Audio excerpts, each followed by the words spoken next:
Upepo huo ulikuwa ukiwanyanyua juu na kuwabamiza chini hadi vichwa vyao vikatengana na miili yao kama mizinga ya mitende iliyong'olewa. Hizi sio picha za filamu za kubuni, ni maeneo halisi yaliyopo duniani leo, ambapo mataifa yenye nguvu yalifutwa ghafla kwa amri ya Kimungu. Mabaki yao leo, ndiyo, yapo kwa wingi sana na yanaonekana wazi.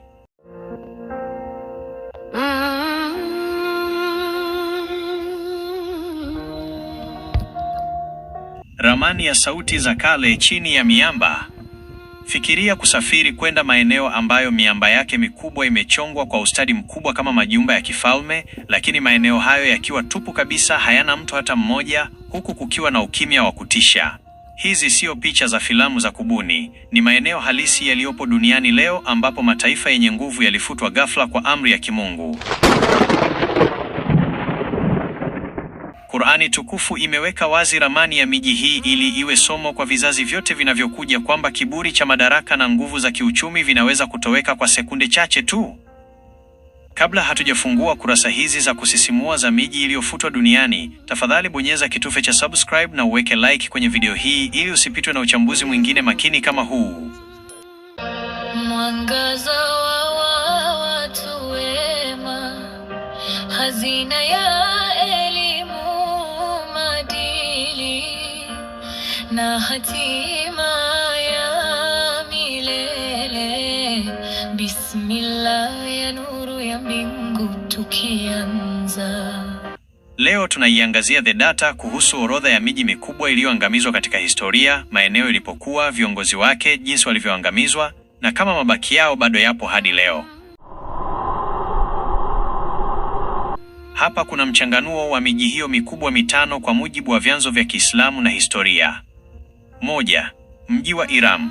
Kaumu ya Aadi ilikuwa wapi? Eneo la Al-Ahqaf lililopo sasa kati ya nchi za Yemen na Oman, kusini mwa rasi ya Kiarabu. Mwaka gani?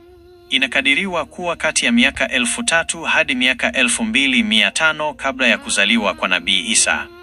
Kipindi cha nabii nani? Nabii Hud alayhi salam. Kiongozi wa nchi, Mfalme Shaddad bin Ad, mtawala mwenye kiburi aliyetaka kujenga pepo yake duniani. Jinsi walivyoangamizwa. Walikuwa watu warefu na wenye nguvu kubwa ya kujenga majumba makubwa kwenye miamba. Walipomkataa Nabii Hudi, walipigwa kwanza na ukame mkubwa. Baadaye, uliangushwa upepo mkali wa dhoruba uliovuma mfululizo kwa siku 7.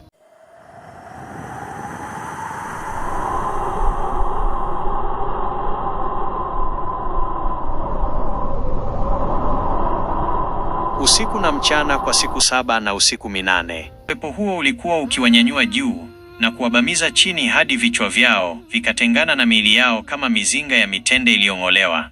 Mabaki yao leo, ndiyo, yapo. Katika miaka ya hivi karibuni, picha za satelaiti za shirika la NASA zilisaidia kugundua mji uliokuwa umezikwa chini ya mchanga wa jangwa la Rub al-Khali, unaojulikana kama Ubar, ambao watafiti wengi wa Kiislamu na kihistoria wanaamini ndiyo mji wa Iram uliotajwa kwenye Qur'ani kuwa ulikuwa na nguzo kubwa.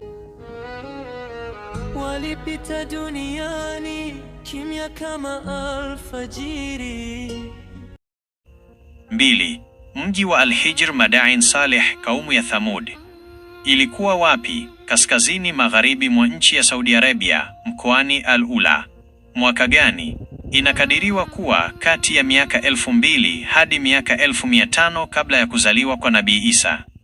Kipindi cha nabii nani? Nabii Salih alayhi salam. Kiongozi wa nchi, Jundub bin Amr, miongoni mwa wakuu wa kikabila waliompinga Nabii Salih. Jinsi walivyoangamizwa. Kaumu hii ilipewa muujiza wa ngamia jike aliyetoka katikati ya mwamba, lakini wakamuua ngamia huyo kwa makusudi. Baada ya siku 3 za ahadi, walipigwa na ukelele mmoja mkubwa sana wa kutisha kutoka mbinguni. Saiha, uliombatana na tetemeko kubwa la ardhi.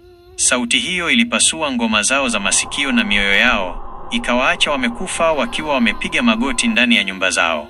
Mabaki yao leo, ndiyo, yapo kwa wingi sana na yanaonekana wazi. Eneo hilo leo linafahamika kama Madain Saleh nchini Saudi Arabia na limeorodheshwa na shirika la UNESCO. Majumba yao makubwa walioyachonga ndani ya milima ya miamba bado yapo imara hadi leo hii. pita duniani kimya kama alfajiri. Asante sana ndugu mtazamaji kwa kuwa nami tangu mwanzo hadi wakati huu. Tunaishia hapa kwa sasa. Tukutane katika sehemu ya pili ya mwendelezo wa simulizi hii ya maeneo maarufu yaliyoangamizwa na Mungu enzi hizo. Mimi ni Mr. Data kutoka Mwangaza wa Watu Wema. Nikukumbushe, kama bado hujafanya hivyo, basi subscribe na like ili uendelee kujifunza hapa kwenye Hazina ya Milele. Asante na kwa heri, tukutane sehemu ijayo. Mwangaza wa watu wema, hazina ya elimu, maadili na hatima ya milele.